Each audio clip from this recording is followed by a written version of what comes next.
Menų rubrikoje šiuolaikinio meno festivalis Blart forma. Kasmet įvykstantis Klaipėdoje ir įdomus ne tik uostamiesčiui, bet ir visai Lietuvai. 3, 4, 5.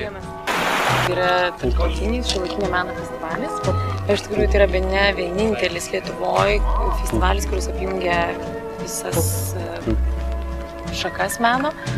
Ir šiemet ypatingai mes įjungiam tas naujus žanrus.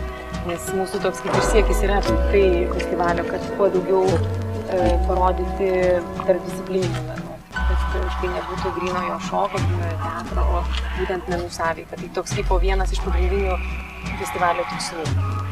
Festivalis vyksta šiemet 4 metai.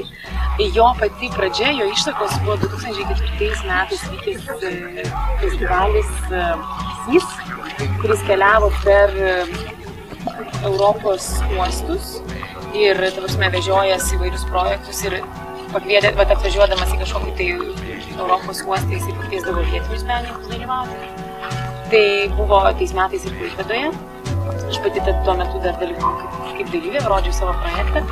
Ir iš tikrųjų po to festivalio mes susėdę visi sprendėm, kad mes patys galėjome kažkokį, sakykime, ne tokį pat, ne tokio pat mastelio, bet kažkokį meno festivalį.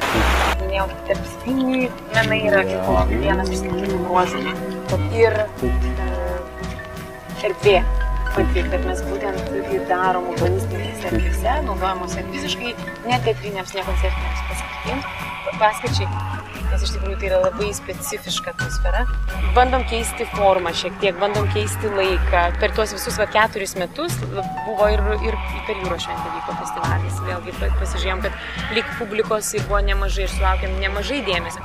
Bet jisai lyg tai taip šiek tiek prapuolė visų Jūros šventės renginių fone. Ir galvojom, kad Klaipėdoje ne tik daug meno renginių ir šiuolaikinio meno ypač vyksta.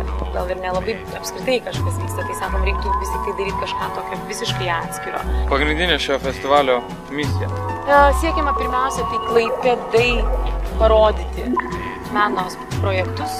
Tai iš tikrųjų, kaip pasakyti, gerinti Klaipėdos kultūrinę situaciją, pakelti miesto visą kultūrinę dvasią ir meninį, sakykime, lygį.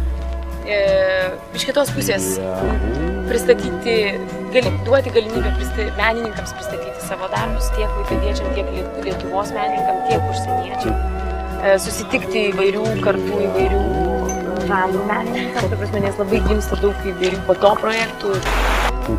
Nenusibodo čia vaikščioti.